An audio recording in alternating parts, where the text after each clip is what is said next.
ካለ ልሰማ እችላለሁ። ከወልድ በተለየ አካል የሚኖር አብ አለ ብለህ ታምናለህ? ፍሪደም አዎ አምናለሁ። ማስረጃ እስኪ ስጠኝ። አንድ ማስረጃ፣ አንድ ብቻ።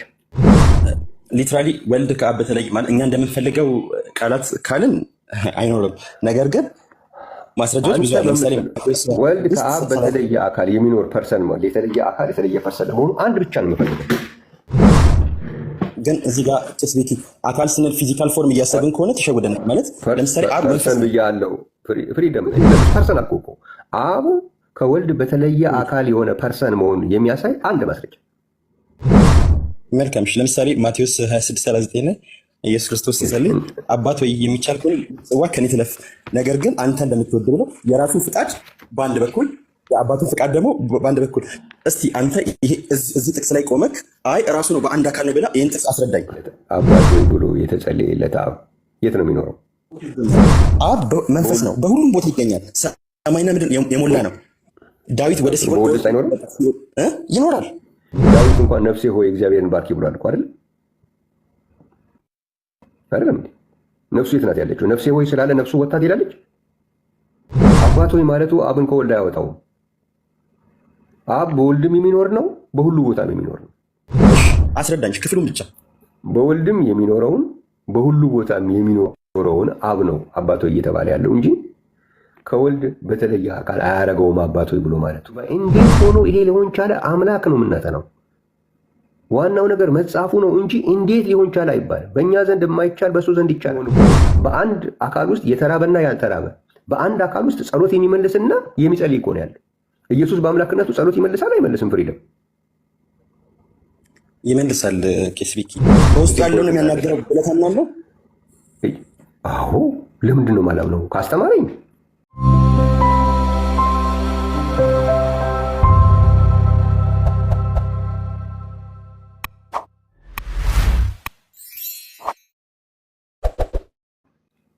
መጽሐፍ ቅዱሳችን አብ በወልድ ውስጥ ሆኖ ስራውን እንደሚሰራ ይናገራል እንጂ ከወልድ በተለየ አካል የሚኖር አብ መጽሐፍ ቅዱስ ውስጥ የለም። ማስረጃ ካለ ልሰማ እችላለሁ። ከወልድ በተለየ አካል የሚኖር አብ አለ ብለህ ታምናለህ? ፍሪደም አዎ አምናለሁ። ማስረጃ እስኪ ስጠኝ። አንድ ማስረጃ፣ አንድ ብቻ። ሊትራሊ ወልድ ከአብ በተለይ ማለት እኛ እንደምንፈልገው ቃላት ካልን አይኖርም። ነገር ግን ማስረጃዎች ብዙ አሉ። ለምሳሌ ወልድ ከአብ በተለየ አካል የሚኖር ፐርሰን ማለት የተለየ አካል የተለየ ፐርሰን ለመሆኑ አንድ ብቻ ነው የምፈልገው። ግን እዚህ ጋር ስፔሲፊክ አካል ስንል ፊዚካል ፎርም እያሰብን ከሆነ ተሸውደን ማለት ለምሳሌ አብ ፐርሰን ብያለሁ። ፍሪደም እኔ እኮ እንዴት መሰለህ ፍሪደም፣ አሁን የምንነጋገረው እኮ ቁም ነገር ነው። እኔ አንደርስታንድ እኮ። ስለዚህ ዛት ማሻሉ አይደለም እኮ። እኔ አሁን አንተን ቻሌንጅ ሳደርግ ዝም ብለህ እንዲህ እንደቀላሉ እንደሚወራውን ነገር ሁሉ አላወራም እኮ። ግድ የለም ፐርሰን አልኩ እኮ። አብ ከወልድ በተለየ አካል የሆነ ፐርሰን መሆኑን የሚያሳይ አንድ ማስረጃ። መልካም። ለምሳሌ ማቴዎስ 26:39 ላይ ኢየሱስ ክርስቶስ ሲጸልይ አባት ወይ የሚቻል ከሆነ ጽዋ ከኔ ትለፍ፣ ነገር ግን አንተ እንደምትወድ ብሎ የራሱን ፍቃድ በአንድ በኩል የአባቱን ፍቃድ ደግሞ በአንድ በኩል። እስቲ አንተ ይሄ እዚህ ጥቅስ ላይ ቆመክ አይ ራሱ ነው በአንድ አካል ነው ብላ ይህን ጥቅስ አስረዳኝ። እኔ በግልጽ አባት ወይ እያለ ኢየሱስ ሲጸልይ እናስተውላለን። ፍሪደም አባት ወይ ብሎ የጸለየለት አባት ወይ ብሎ የተጸለየለት አብ የት ነው የሚኖረው? አትሊስት እሱ መንፈስ ነው። አብ መንፈስ ነው፣ በሁሉም ቦታ ይገኛል። ሰማይና ምድር የሞላ ነው። ዳዊት ወደ ሲኦል አይኖርም? ይኖራል። ስለዚህ አባት ማለቱ ማለት ራሱ ወይም ደግሞ አንድ ጊዜ ፍሪደም ያንን መናገሩ አብ በወልድ መኖሩን አይከለክልም። እንኳን አብ ቀርቶ አንተም እኮ ዳዊት እኛ ብለን ስለማናቅ ነው እንጂ ዳዊት እንኳን ነፍሴ ሆይ እግዚአብሔርን ባርኪ ብሏል እኮ አይደል? አይደለም? ነፍሱ የት ናት ያለችው? ነፍሴ ሆይ ስላለ ነፍሱ ወጥታ ትሄዳለች። አባት ሆይ ማለቱ አብን ከወልድ አያወጣውም። አብ በወልድም የሚኖር ነው፣ በሁሉ ቦታም የሚኖር ነው። መልካም እሺ። ስለዚህ አባቱ መቀበል ያለብን እየተናገርኩ አይደለም። እሺ አስረዳኝ ክፍሉን ብቻ። በወልድም የሚኖረውን በሁሉ ቦታም የሚኖረውን አብ ነው አባቶ እየተባለ ያለው እንጂ ከወልድ በተለየ አካል አያረገውም አባቶ ብሎ ማለቱ። እዛ ጋር የሚናገረው ኢየሱስ አብ ብቻ አለመሆኑን ያሳያል። ያ ክፍል ስጋ መልበሱን ይናገራል። ምክንያቱም ጸሎት ስጋ ሁሉ ጸሎትን ወደምትሰማ ወደ አንተ ይመጣል ይላል። ኢየሱስ ባይጸልይ ኖሮ ስጋ ለበሰ ማለት አንችልም። ስጋ የመልበሱ ማስረጃ ነው። አብ በሱ መኖሩን ግን በምንም አይከለክልም። በግልጽ ተናግሮታል። በእኔ የሚኖረው አብ እርሱ ስራውን ይሰራል ብሎ ተናግሯል። አንድ የሆነ ክፍል ስናጠና የሆነ ጥቅስ ጥለን ረስተን አይደለም። ማቴዎስ 26 ጋር ስትደርስ ዮሐንስ 14ንም ይዘ ነው የምትሄደው። ማቴዎስ 6:9ንም ይዘ ነው የምትሄደው። ማቴዎስ 6:9 ላይ ምን ብሏል? በሰማያት የምትኖር አባታችን ብሎ አስተምሯል። እሱንም ይዘ ዮሐንስ 14:10 ላይ ደግሞ በእኔ የሚኖረው አብ ስራውን ይሰራል ብሏል። እሱንም እሱን ይዘ ማቴዎስ 26 ላይ ብትሄድ ኖሮ ምንም ችግር የለውም። አሁን ግን ችግሩ ምንድን ነው? ማቴዎስ 26 ጋር ስትሄድ ማቴዎስ 9ንም ትረሳለህ፣ ዮሐንስ 14:10ንም ትረሳና ይኸው አባቶ ስላለ አብ ወጥቷል ትላለህ። ውጭ ነው ያለው አብ የሚባለው ፐርሰን ከወልድ ውጭ ነው ብለን የምትለው። እንደዚህ አይነት ልናጠና አንችልም። የምናጠናው መጽሐፍ ቅዱስ ነው። እንዴት ሆኖ ይሄ ሊሆን ቻለ? አምላክ ነው የምናጠናው። ዋናው ነገር መጽሐፉ ነው እንጂ እንዴት ሊሆን ቻለ አይባልም። በእኛ ዘንድ የማይቻል በእሱ ዘንድ ይቻላል። አምላክም ሰውም መሆን እኮ በአንድ አካል ውስጥ የተራበና ያልተራበ፣ በአንድ አካል ውስጥ ጸሎት የሚመልስና የሚጸልይ እኮ ነው ያለው። ኢየሱስ በአምላክነቱ ጸሎት ይመልሳል አይመልስም? ፍሪደም ይመልሳል ቄስ ቤኪ። ነገር ግን አሁን ከ2000 ዓመት በፊት እንሂድና ኢየሱስ ይህን ጸሎት ሲጸልይ አንተ አጠገቡ ይህችን ፖይንት እንዳረሰ በውስጡ ያለውን የሚያናገረው ብለህ ታምናለህ? አዎ። ለምንድን ነው የማላምነው? ካስተማረኝ በእኔ የሚኖረውን ነው። በእኔ የሚኖረው አብ ቆይ አንዴ፣ በሱ ውስጥ የሚኖረውን ብቻ አትገድብበት እንደሱ ብለህ በሱ ውስጥ የሚኖረውን በሁሉ ቦታ ወደሚኖረውም አብ ብለን መናገር ያለብን። እንደሱ ነው አይነገረን ስለ አብ። እኔ የምጸልየው አብ አንተ የምትጸልየው አብ የት ነው ብዬ በጠይቀው ኢየሱስን ሁለቱንም ነው የነገረኝ። በሰማያትም የሚኖር በእኔም የሚኖር ብላችሁ እመኑን ያለው። እመኑኝ አይደለም ያለው ዮሐንስ ወንጌል ምዕራፍ 14 ቁጥር 10 ላይ ምንድን ነው ያለው? እኔ በአብ እንዳለው አብን በእኔ እንዳለ አታምንምን? እኔ የምናገረውን ቃል ከራሴ አልናገረው፣ ነገር ግን በእኔ የሚኖረው አብ እርሱ ስራውን ይሰራል። እኔ በአብ እንዳለው አብን በእኔ እንዳለ እመኑኝ። የማመን ጉዳይ ነው። አይ አላምንህም አባቶች ስላልክ አንተ ውስጥ አባቶች ስትል አብ ስለወጣ አላምንም ማለት ትችላለህ። መጽሐፍ ቅዱስ ግን የምናምን ሰዎች ጉዳዩ ከኛ አቅም በላይ መሆኑ ውሸት አያደርገውም። የተጻፈ መሆኑ ነው እውነት የሚያደርገው እንጂ እኛ የለመድነው መሆኑ አይደለም እውነት የሚያደርገው። እኛ የለመድነው አይነት ሲሆንልን አይደለም እውነት የሚሆነው። የተጻፈ መሆኑ ነው። ቋንቋ ለሰው ልጆች እንድንረዳው አይደለም መጽሐፍ ቅዱስ የተጻፈው። ማለት ለእኛ የሚከብደን ቋንቋ ነው። እኛ እንድንረዳው በእኛ ልክ አይደለም መጽሐፍ ቅዱስ የተጻፈልን፣ በሰው ቋንቋ አይደለም የተጻፈልን። በሰው ቋንቋ ነው ማለት የሚነገረው የሰውን ነገር ነው። ይሄ እኮ በሰው ቋንቋ ጽፎ እኮ ነው አብ በሰማያት ነው የሚኖረው ብሎ የነገረን እኮ በሰው ቋንቋ ነው። በእኔ ነው የሚኖረው ብሎ የነገረን የሰው ቋንቋ ነው። የሰው የማይሆነው ምንድን ነው? ሰው እንደዚህ አይነት ነገር በውስጡ የሚኖር በሁሉ ቦታም የሚገኝ በውስጡም የሚኖር ነገር እንደዚህ አይነት ነገር ሰው ሆኖ አይቶ አያውቅም። ድንግል ስትጸነስ ሰው አይቶ አያውቅም። ግን ድንግል ጸነሰች ተብሎ የተጻፈው ግን በሰው ቋንቋ ነው። የተጻፈልን በሰው ቋንቋ ነው። የተደረገው ነገር ግን በሰው የተለመደ አይደለም። እሱ ተአምራት ነው። በአብና በወልድ የምታየው ሪሌሽን የተጻፈልን ግን በሰው ቋንቋ ነው። ስለዚህ ስለ አብ ስታስብ ሁል ጊዜ በሰማያት የሚኖር በወልድም የሚኖር የሚለውን ሳትረሳ ነው የትም ቦታ ላይ መሄድ ያለብን። በእኛ በዚህ ቤተክርስቲያንና በሌሎቹ መካከል ያለው ልዩነት ምንድን ነው? አብ በወልድ እንደሚኖር በሁሉ ቦታ የሚኖር የሚለው ተረስቶ ሁል ጊዜ የሚጠናው። እኛ ውስጥ ግን ሁል የትም ጥቅስ ብንሄድ እሱ አብሮ ይሄዳል ማለት ነው። እሱ አብሮ ካልሄደ አብሮ አይሄድ። ለምሳሌ አይሄድና አንድ ጥቅስ ዮሐንስ ወንጌል 10:11 ላይ መልካም እረኛ እኔ ነኝ ሚል አለ አይደለም? መልካም እረኛ ነፍሱን ስለ በጎቹ ያኖራል ይላል። መልካም እረኛ ማን ነው? ፍሪደም ኢየሱስ ነው። ኢየሱስ ነው።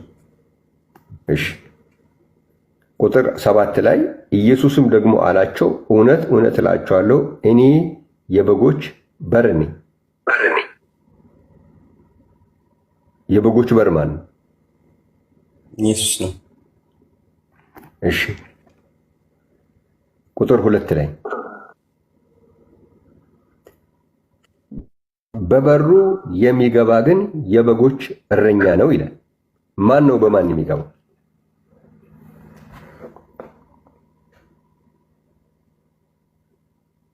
በበሩ የሚገባ የበጎች እረኛ ነው። በሩ ማን ነው?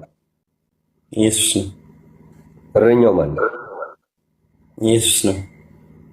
እና ማን ነው የሚገባው?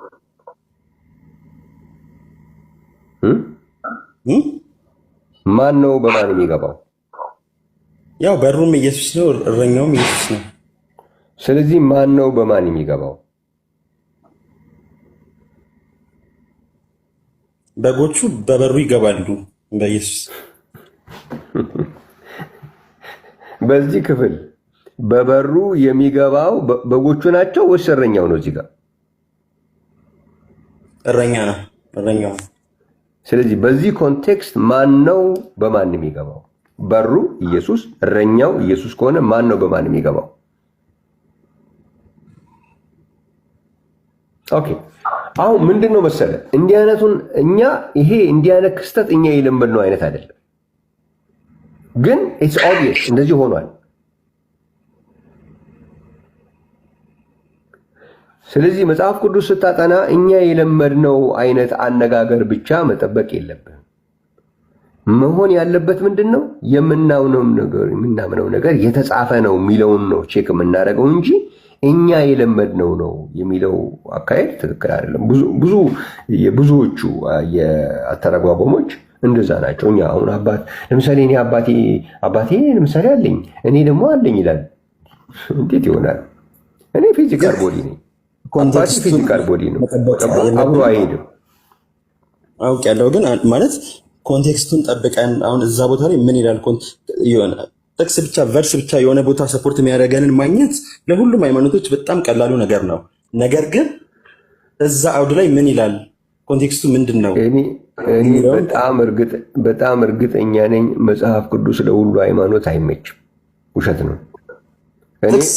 ለመውጣት ቄስ ቤት ከአሁን በኋላ አንድ መመስረት ይቻላል።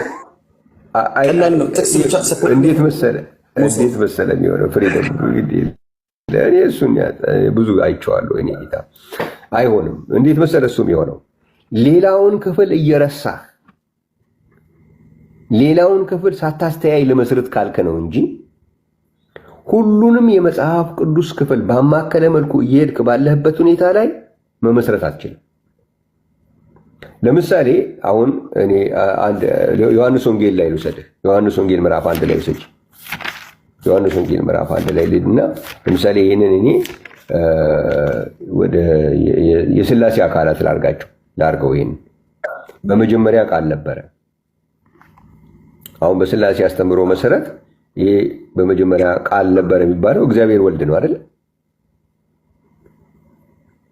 እኔ ባይብሊካ ያልሆነ ተርም እኔ እንጃ፣ እነሱን ጠይቅ። እኔ ባይብሊካ ተርም ብቻ አንተ አትቀበልም።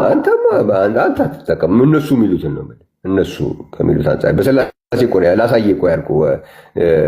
ሁሉም ማድረግ ይችላል ስላልኩህ እኮ ነው። አሁን እዚህ ጋር ይሄንን ይጠቀማሉ ሶስት አካል ለማድረግ። ስለዚህ በመጀመሪያ ቃል ነበረ የሚለውን በመጀመሪያ እግዚአብሔር ወልድ ነበረ።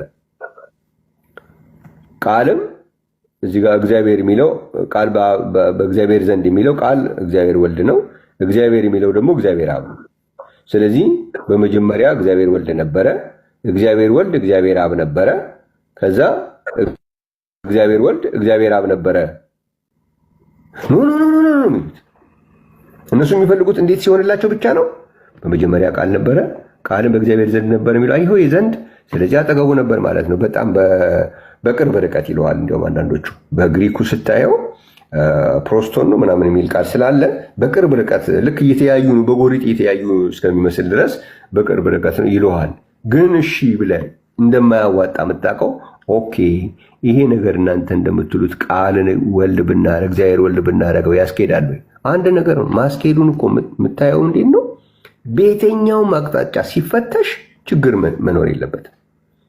ስለዚህ ይህን ወልድ ቃልን ወልድ አድርጌው እግዚአብሔር የሚባለውን ደግሞ አብ አድርጌ ብሞክረው አይቀበሉትም። ምክንያቱም በመጀመሪያ ወልድ ነበረ፣ ወልድ በአብ ዘንድ ነበረ፣ ወልድም አብ ነበረ። አያስኬዳቸው። ሁሉ ወልድ አብም ነበርም አይባልም ይለዋል። ስለዚህ ታዲያ እዚህ ጋር ቃል ወልድ ነው ካልክ እግዚአብሔር ቢለውን ደግሞ አብ ነው ካልክ እንዴት? እሺ እሱንም ተው። ሌላ ማቴዎስ ወንጌል ምዕራፍ 3 ቁጥር 16 ሁሉ ጊዜ ፌቨራይት የሥላሴ አማንያን ወገኖች የሚጠቅሱት ዮሐንስ ወንጌል ማቴዎስ ወንጌል ምዕራፍ 3 ቁጥር 16 ምን ይላል? ምን ይላል? ቁጥር 16 ላይ ያን ጊዜ ፈቀደለት፣ ኢየሱስም ከተጠመቀ በኋላ ወዲያው ከውሃ ወጣ። አሁን ይሄ ከውሃ የወጣው ኢየሱስ እግዚአብሔር ነው አይደለም? ልክ ነኝ አይደል? እግዚአብሔር ነው ወይ ብትላቸው እግዚአብሔር አይደለም ይሉሃል። የተጠመቀው ኢየሱስ እግዚአብሔር አይደለም እግዚአብሔር ነው ብትላቸው አይደለም ይሉሃል። እሺ፣ ወዲያው ከውሃ ወጣ፣ እነሆም ሰማያት ተከፈቱ፣ የእግዚአብሔር መንፈስ እንደ ርግብ ሲወርድ በእርሱም ላይ ሲመጣ አየ። ይሄ እንደ ርግብ ሲወርድ የነበረው የእግዚአብሔር መንፈስ እግዚአብሔር ነው ወይ ብትላቸውስ አይደለም ይለዋል። አይደለም አይሉም። ነገር ግን የእነሱም አንደርስታንዲንግ አለ። የእግዚአብሔር መንፈስን ማለት ዲስቲንክት እንደሆነ ያምናሉ እንጂ ራሱ እግዚአብሔር ሲባል እግዚአብሔር አብን ነው፣ የእግዚአብሔር ልጅ ኢየሱስ ክርስቶስን፣ የእግዚአብሔር መንፈስ ደግሞ መንፈስ ቅዱስን ግን ምንድነው ዲስቲንክት አድርገው ነው እኮ ዲስቲንክት አደረግልህ እኮ ዲስቲንክት አደረገው እኮ ነው እኮ ዲስቲንክት ሆኖ ይሄ የተጠመቀው እግዚአብሔር ነው፣ እንደ እርግብ የሚወርደው እግዚአብሔር ነው። ከዛ ደግሞ ድምፅ ከሰማይ የሚያስመጣ አብ አለ፣ እሱም እግዚአብሔር ነው። ስለዚህ ከውሃ የወጣው እግዚአብሔር ላይ ይሄ በእርግብ አምሳል የመጣው እግዚአብሔር ወረደበት። ከዛ ደግሞ ሲወርድ በእርሱም ላይ ሲመጣ አየ። አኮርዲንግ ቱ ዘም ከውሃ እየወጣ ያለው እግዚአብሔር ያኛውን ከላይ እንደ እርግብ አምሳል የሚመጣውን እግዚአብሔርን እያየ ነው። እግዚአብሔርን ለምንድን ነው የሚያየው?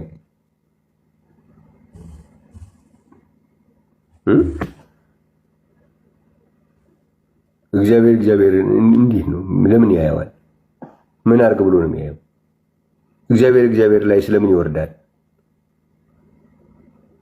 ይሄ እንኳን ድምፁን የሚያሰማው እንኳን ልጁ መሆኑን ለመንገር ነው ድምፅ እያሰማ ያለው። ይሄኛው እግዚአብሔር ግን እግዚአብሔር ላይ ለምን ይወርዳል? ኦልሬዲ እግዚአብሔር ነው፣ ሁሉ ነገር አለው። ጌስቤክ እኔ እስከሚገባኝ እነሱም እግዚአብሔር ላይ እግዚአብሔር ወረደ ብለዋል ሳይሆን መንፈስ ቅዱስ ያው ኢየሱስ ክርስቶስ የእግዚአብሔር ልጅ እንደሆነ ኢየሱስ እግዚአብሔር ለመግለጥ አይደል፣ ለምልክት አይደል፣ በምልክት አይደል ድምፁንም ያሰማው ከላይ የሞደው እርሱን ስሙት ብሎ ልክ ነው መንፈስም ያጸደቀው እሱን እኮ ይሄ ለማጽደቅ የወረደው መንፈስ ቅዱስ እግዚአብሔር ነው ወይ ስትላቸው አዎ ነው እኮ የሚሉ። ይሄ ከውሃ የወጣው ኢየሱስስ እግዚአብሔር ነው ስትላቸው አዎ ይለዋል። እሺ እግዚአብሔር ላይ ለምን ይወርዳል?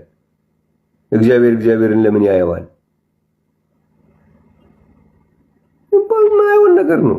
አሁን ይህንን አንዳንድ ጊዜ የሐዋርያት ቤተክርስቲያን አስተምህሮ ቻሌንጅ ማድረጊያ እየመሰላቸው እሺ ከውሃ የተጠመቀው ኢየሱስ ነው። አዎ ይሄ መንፈስ ቅዱስ የሚወርደው ኢየሱስ ነው። አዎ ኢየሱስ ላይ ነው የወረደው ይለዋል እነሱም ራሳቸው። ነው። እኛ ኢየሱስ ስም ነው፣ ፕሮፐር ኔም ነው። ወረደ የምንለው አካል ላይ ነው እንጂ እግዚአብሔር ላይ ወረደ አይደለም የምንለው። እዚህ ጋር ከውሃ ወጣ የምንለው ከውሃ የሚወጣ ፊዚካል አካል ነው እንጂ ከውሃ የሚመጣ መንፈስ የለም።